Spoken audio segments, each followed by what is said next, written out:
In my last video, I took you to the bottom of a small river hidden deep in the woods to look at the tessellated darter. In this video, we'll be going to the bottom of the largest river in New England to look at a fish called the white sucker. This is the Connecticut River, and just so you have a frame of reference, the footage you're about to see was filmed right about here. There's a strong current in this area and very limited visibility due to the fast-moving water stirring up the sediment. And just on the other side of these rocks is one of the only confirmed spawning areas in this river for the federally endangered short-nosed sturgeon. All right, let's go beneath the surface and take a look at a small school of white suckers.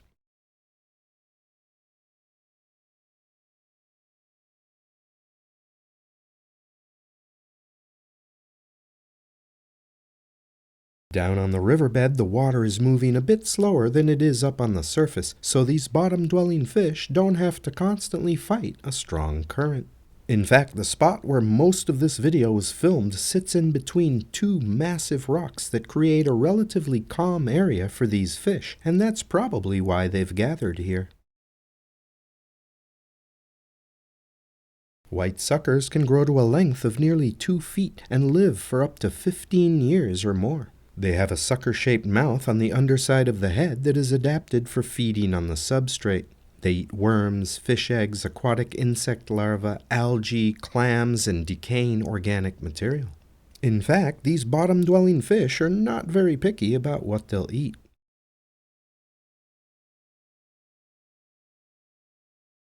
Now, some fishermen view these fish as trash fish that are not worth catching or eating, and many anglers also assume that the suckers are unwanted competition for the more desirable species such as brook trout, brown trout, and bass. However, to call any fish a trash fish only serves to prove your ignorance, and it's simply not true.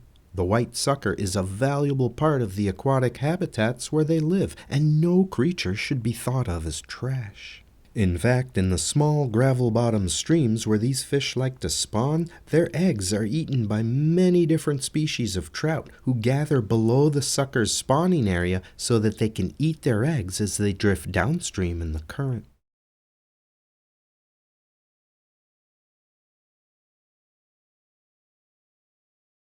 Nonetheless, these white suckers are not the only fish down here.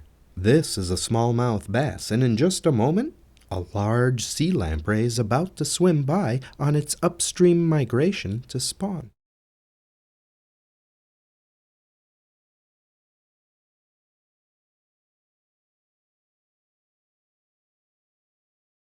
The sea lamprey also has a bad reputation that is completely undeserved, and I'm proud to be an advocate for both of these misunderstood fish.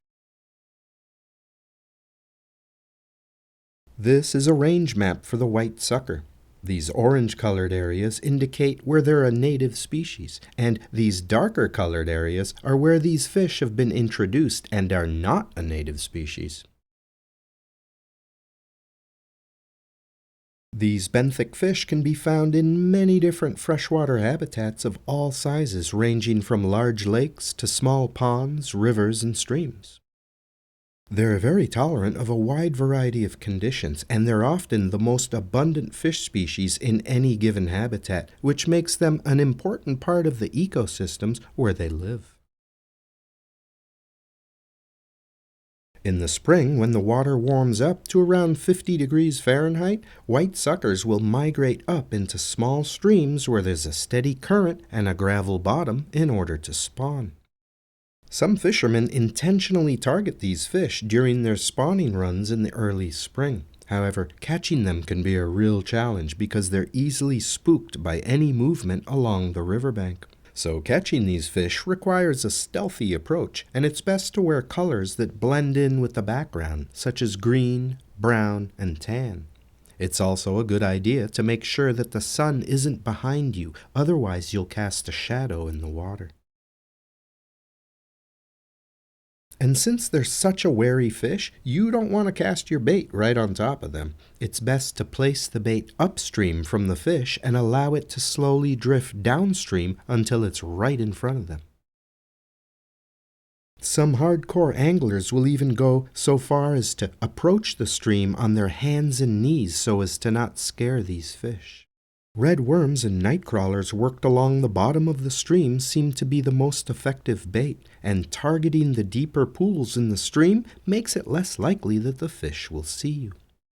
When they do take the bait, their bites are often subtle and very hard to detect because they seem to carefully gum their food before swallowing it, and the bait will be rejected if they feel the sting of the hook. I prefer to use a number 4 or number 6 circle hook because it seems to catch more fish and it's far less likely to be swallowed. I'll also add a split shot sinker about 6 inches from the hook to help keep the bait near the bottom of the stream. Yes, these fish can be a real challenge to catch, but any fisherman who has caught white suckers before knows that pound for pound they fight just as hard as any trout or bass. And yet they get little respect from most fishermen, and they're grouped into the same undesirable category as the invasive carp. Both the carp and the suckers are usually referred to as rough fish, trash fish, or dirt fish, which here in the US means that they're not good for catching or eating. However, both types of fish are good to eat if they come from a clean body of water and are properly prepared. Yes, they both have lots of bones, but there are several different ways around that. Unfortunately, in many bodies of water all across the US, there are dangerous levels of carcinogens and mercury that makes eating any fish hazardous to your health. And this is especially true for bottom-feeding fish, such as the white suckers and carp, both of which tend to have higher levels of contaminants than other species because most of the toxins in our water tend to settle on the bottom where these fish feed. Nonetheless, if you live in the US, there's a very good chance that you have one or more species of suckers near you. Some of the other species that you might encounter are the river red horse, the shorthead red horse, and the long-nosed sucker, all of which are a challenge to catch and highly underrated by most sport fishermen. And I guess that the fishing industry is mostly to blame because it's fish like the largemouth bass and the trout that get most of the attention, because those are the species that drive the majority of the equipment sales, such as rods, reels, and lures. So those are the fish that are promoted by big equipment manufacturers and the fishing magazines. But there are lots of other fish that are just as worthy of our time and our attention. But maybe it's better that most people ignore these unsung heroes of our local waterways. And we see the same thing in the fish-keeping hobby, where lots of interesting and beautiful fish fly under the radar because the aquarium industry realizes that they can't make a huge profit from them. And in the long run, I guess it's better for the fish if we leave them in the water where they belong, because as soon as the big corporations get involved, profit always comes before the people, the environment, and the fish.